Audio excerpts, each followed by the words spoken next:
Hey, what's going on guys, Trainer John here, and today we're going to be going over the This Week at Bungie for July 29th, 2021. But before we jump into this, I also want to keep up to date on all Destiny 2 news, information, leaks, tutorials, and more. That you go subscribe to my channel. Alright, let's jump into it. So this TWAB is actually quite interesting because it goes into great detail on how crossplay is going to work. So starting off, let's go ahead and talk about your Guardian's identity with crossplay. Basically how it works is everyone is going to get a Bungie name, which will end up having a hash and a numeric ID tied to that. And then you'll have a display name. So here's what it'll look like in game. As you can see, when you hover over a person's name, not only can you see which platform they're on, but as you can see, the name in the emblem is going to be the display name, and you will only see the Bungie name when you actually hover over the person's emblem. Here's what it'll look like actually in the game in the tower. As you see, you'll only see the display name, just so we're crystal clear. Display names and Bungie names, two different things, and we'll talk about the differences. Pretty much all you need to know is that a display name, where that comes from, it actually comes from the name on the platform that you're using to play the game. So for example, my username on Steam is just Ace, and my username on Xbox is Ace Trainer John. If I were to log in the game on Steam, it would display as Ace, and if I were to log in the game on Xbox, it would display as Ace Trainer John.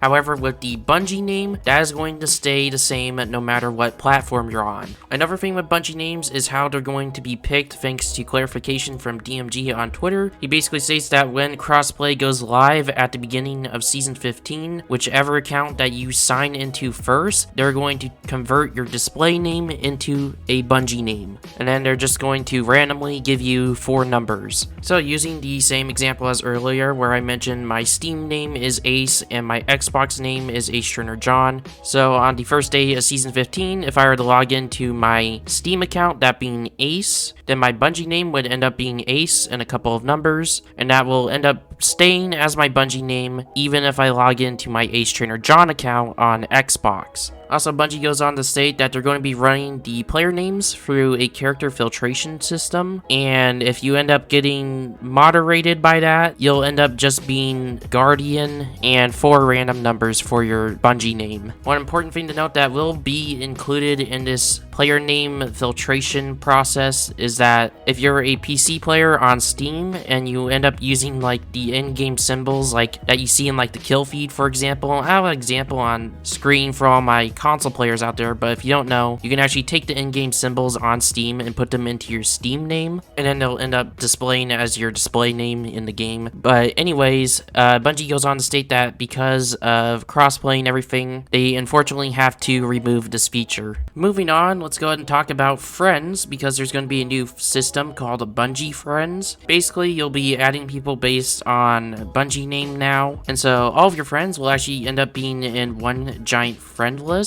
However, there'll actually be filters, so that way you can filter your friends to a specific platform. So that way, say you're playing on Steam and you only want to see Steam players, then you can go ahead and filter so that way only your Steam friends show up. They also go on to state that the clan roster will also end up being cross-platform too in a similar fashion to the new Bungie names friends list. So instead of only being able to view whoever's in your clan on individual platforms, you'll now be able to see them all in one giant list. With there being a new friend system, there's going to be 3 different ways that you'll be able to add people as Bungie friends. First up, you'll be able to log into Destiny 2 on a device where you want to turn platform friends into Bungie friends, and then issue requests via the roster screen. The second way you'll be able to do this is search for your friends using player search on the invite screen. And lastly, you'll be able to use Bungie.net Friends Finder, where you can link all of your platforms and then issue Bungie friends requests to all of your platform friends. They also go on to state that this Bungie.net Friend Finder will become available alongside crossplay and will be found at bungie.net/friends. And with the addition of a brand new friend system in-game, they also have a brand new invite system in-game. On this invite screen, you're going to be able to search for other people, as well as accept friend requests and clan invites, and it seems like you're going to be limited to 10 at a time. Oh, also, as you can see in the picture here, However, this is where you'll also be accepting Fireteam invites now, which 10 seems kind of low, especially for people who are like streamers and stuff, but I guess we'll have to wait and see. Next up, Bungie goes on to note that the actual official Bungie LFG that they have up on Bungie.net, as well as the Destiny companion app, they go on to state that you'll be able to send invites to any platforms from there, as well as clarification, you'll be able to receive invites from any platform. They also then go on to show off in this picture here that you will be able to have specific invite preferences, so that way, say if you are like a streamer or something, hopefully you should be able to avoid targeted harassment by people. Next up, with matchmaking for PvP only, PC players will match with other PC players only, and console players will match with other console players only. They do go on to note that Stadia is included in the console pool. They also state that fire teams with any combination of PC players and console players will be thrown into the PC player pool.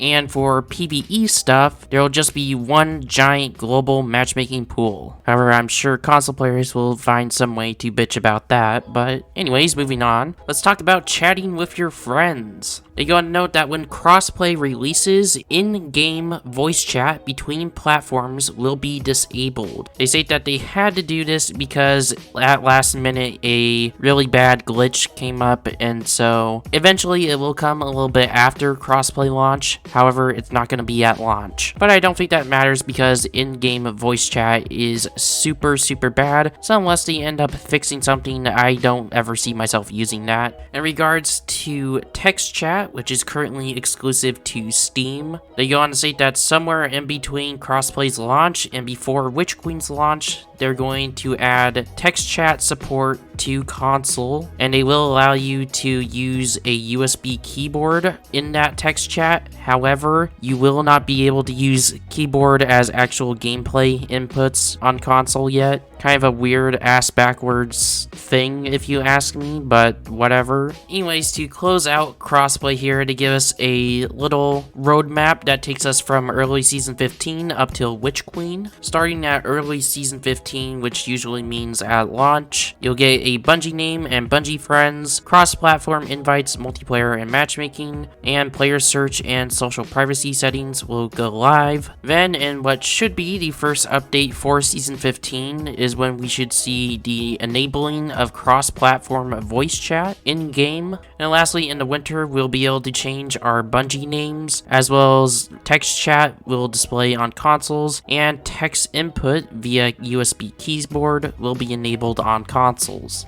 Next up, as a reminder, next week, Iron Banner is going live at Reset, that being 10 a.m. PDT on August 3rd, and will run to the next Reset. They go on to note that not only is this going to be the last Iron Banner for the season, but they tease at the little end here that in Season 15, that Lord Saladin is going to bring a couple of new weapons, so stay tuned for that. Next up in the TWAB, a update to the Bungie Foundation charity event that was going on entirety of July. I'm pretty sure they're now done with it, and they end up saying that they raised a total of $800,000, which is, wow, that's a lot of money. And for anyone who donated the proper amounts to get the 2 emblems, the Ghost Shell and the emote, you should be getting emails containing codes to redeem those items soon. They go on to state that the Bungie Foundation emblem will be found under Collections, Flare, and General, and the Circadian Guard emblem, the Buoyant Shell, and Tiny Tank emote are going to be found in the Cryptarch at